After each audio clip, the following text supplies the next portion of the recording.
thousands of Israelis gathered and staged massive protests against the government in Tel Aviv and called for fresh elections.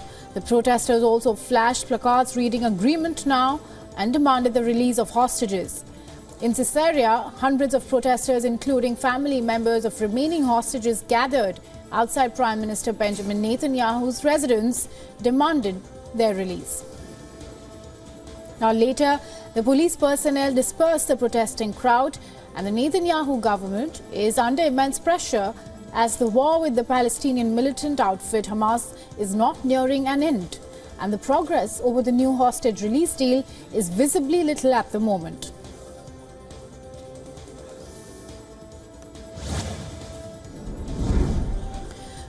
Four people died after a car was apparently struck by a drone in Rafah on the southern edge of the Gaza Strip, and bodies of the deceased arrived at Abu Yusuf al-Najjar Hospital, where relatives gathered around them.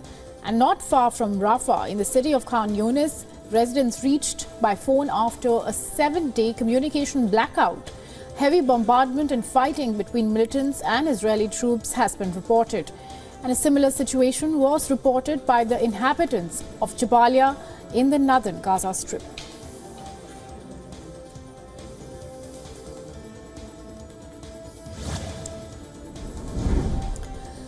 Basic services in Gaza Strip have been disrupted since the Israel-Hamas conflict started. And this includes the collection of garbage. Removing trash from the streets is difficult as access to Strip's landfill is next to impossible. Residents of Al-Bala, packed with thousands of displaced from the north, are concerned about the consequences. And the bad smell and pollution caused by the garbage can have dire effects on their health. And the municipality of this said that the problem of collecting the trash existed before the war, but the situation worsened post the events of October 7.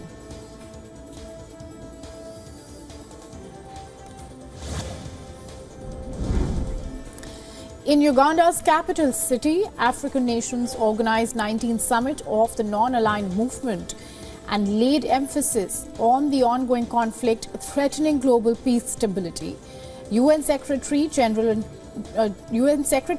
Antonio Guterres raised concerns over the Israel-Hamas war and said that suffering of Palestinians due to the ongoing Israel-Hamas war must stop. And Guterres further added that the denial of the right to statehood to the people of Palestine is unacceptable, and their right to build their state must be recognized.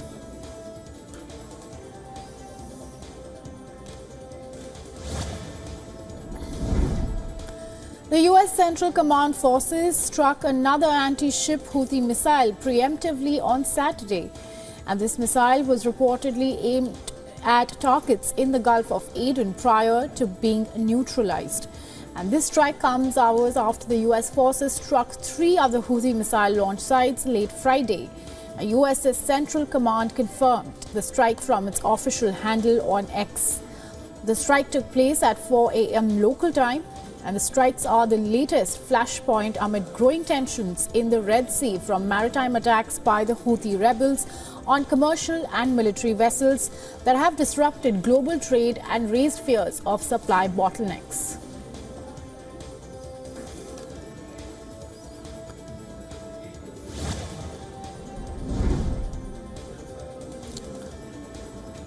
President Ferdinand Marcos Jr. has sparked a huge controversy and drawing flack for using presidential chopper to order to attend Coldplay's concert in the capital, Manila.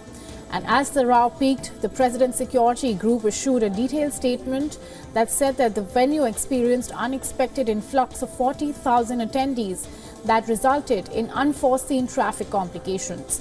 Now, the PSG took the decision keeping potential threat to President's security in mind. Philippines' First Lady also shared the picture of attending the British rock band's concert at the Philippine Arena.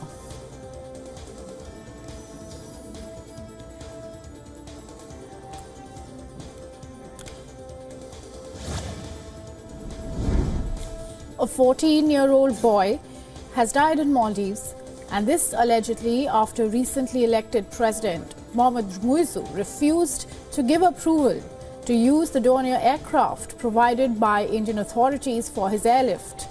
And the boy, who had a brain tumor, suffered a stroke, after which his family requested for an air ambulance to airlift him from his home to the capital city, Male. Now, according to Maldivian media, the family alleges that the authorities failed to arrange medical evacuation promptly. The teenager died on account of a 16-hour delay in remedy.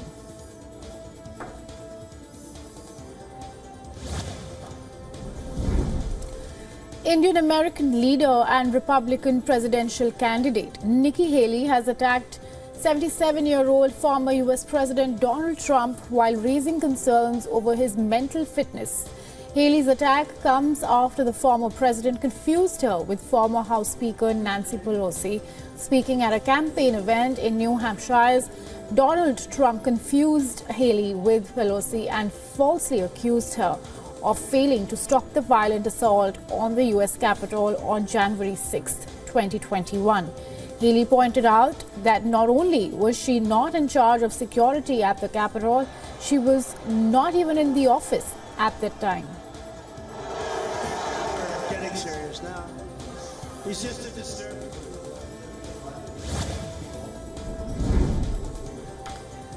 German Chancellor Olaf Scholz has welcomed protests against right-wing extremists planned across the country this weekend. And in a video message on Friday, Scholz called the demonstrations good and right. The German Chancellor also welcomed a new law that shortens the path to citizenship and eases deportation laws. Now, shortly after the release of his remarks, 35,000 people took to the streets to demonstrate against the far-right party Alternative for Germany. And the AfD is under investigation by authorities in several German states and is at the risk of being declared an extremist organization, a move that could lead to it being banned. And the party denies that it is extremist or racist.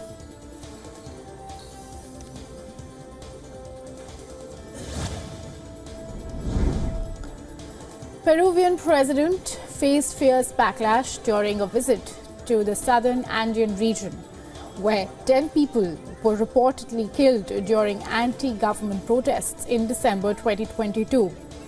Now, one woman who claimed her husband had been killed during the 2022 protests managed to evade security and manhandle the president.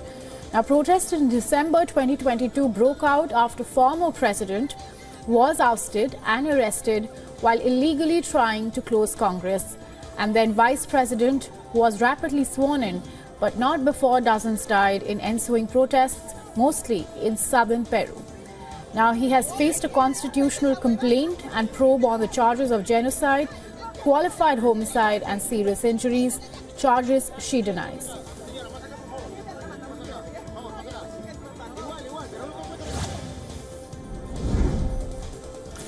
A fire broke out at a Baltic Sea terminal that belongs to Novatek, which is Russia's largest liquefied natural gas producer, and the port is used to ship processed products to international markets.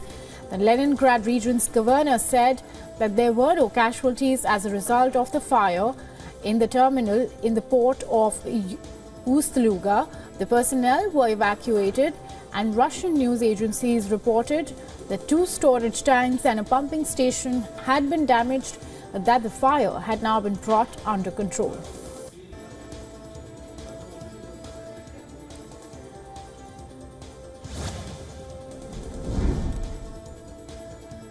The Friday night fire resulted in the death of 13 third graders in a boys' dormitory of a school in the Nanyang city of China's province. Now, China's Ministry of Emergency Management has now called for screening to avoid hidden fire risks in the densely populated places. And according to local media reports, a work team has also been sent to guide rescue and follow-up work.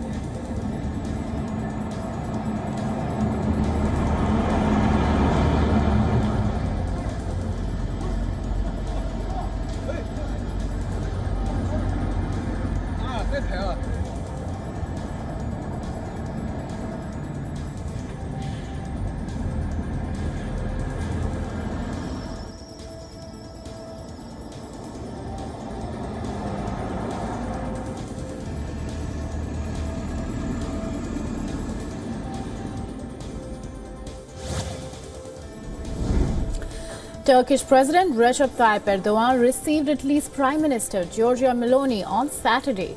Meloni held talks with the Turkish leader at the presidential residency in Istanbul, and the meeting was closed off to the press and no immediate statement was made after the meeting. Italy's foreign minister said that Italy can work with Turkey for peace and cooperate more in the Mediterranean, and the meeting between the two leaders would be a herald of positive outcomes.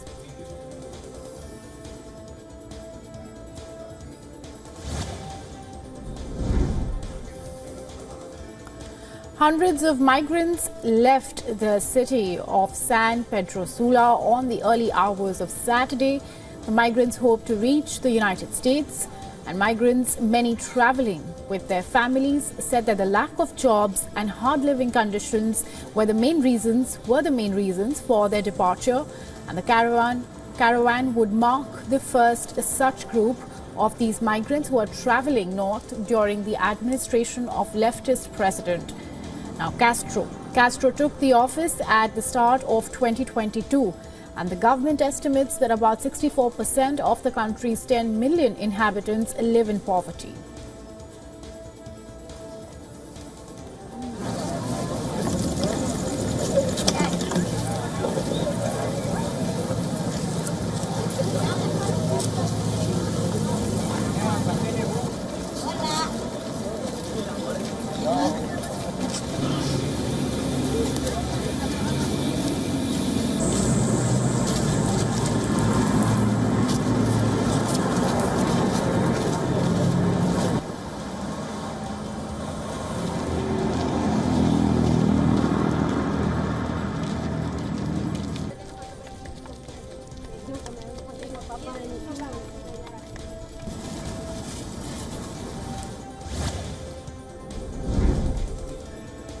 Indian Home Minister Amit Shah has announced that borders between India and Myanmar will be fenced in order to get rid of Maoist extremism in the next 3 years.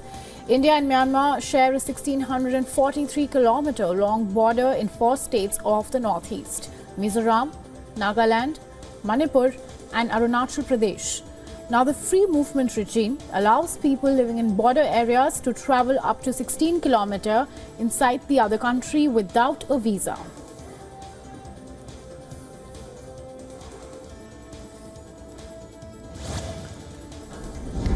Iran said on Saturday that it conducted a successful satellite launch into its highest orbit yet. The Soraya satellite was placed in an orbit at some 750 kilometers above the Earth's surface with its 3-stage Kim 100 rocket. The launch had a 50-kilogram payload, and the latest is part of a program that the West fears will improve Tehran's ballistic missiles. Now, this announcement comes as heightened tensions grip West Asia over Israel's ongoing war on Hamas in the Gaza Strip. And this also comes just days after Iran and Pakistan engaged in tit-for-tat airstrikes in each other's countries.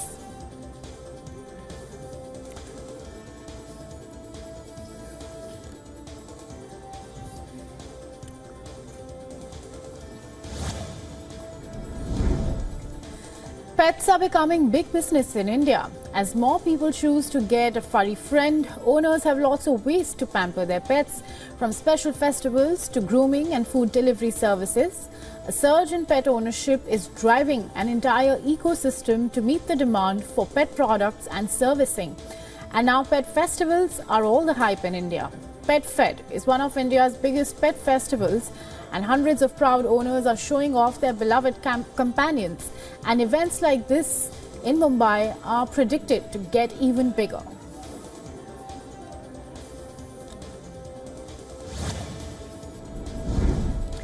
Toxic smog has sickened tens of thousands of people in Pakistan's Lahore. Flights have been cancelled and artificial rain was deployed last December to battle smog. Lahore is in an airshed, an area where pollutants from industry, transportation and other human activities get trapped because of local weather and topography.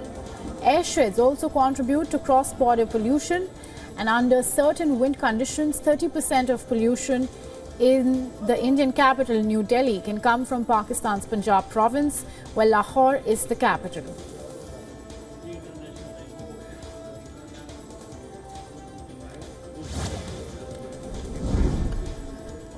Dense fog and harsh weather conditions continue to blanket northern India, and local residents and commuters face severe inconvenience due to biting cold conditions. Buses and trains have delayed and passengers are stranded on roads. Smoggy conditions have reduced visibility on roads, making it hard for locals to drive in New Delhi and neighbouring states. Now, the Weather Office has forecasted moderate to dense fog conditions for the upcoming days, with a minimum temperature ranging between 7 to 9 degrees Celsius in the capital, New Delhi.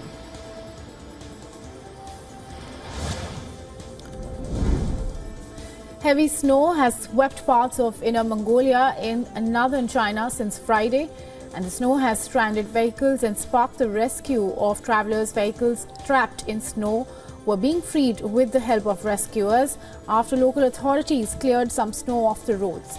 More than 30 cars along with 39 people were stuck in heavy snow in northern China's Inner Mongolia on Saturday. Now, also in another city, which is in the Inner Mongolia, that also saw heavy snowfall on Saturday night, with cars trapped by the blizzard. And China's National Met Center has issued multiple alerts for severe cold, snowfall and other force winds. Now, the cold wave continues affecting large swaths of northern China, and the cold weather is predicted to continue for the next few days.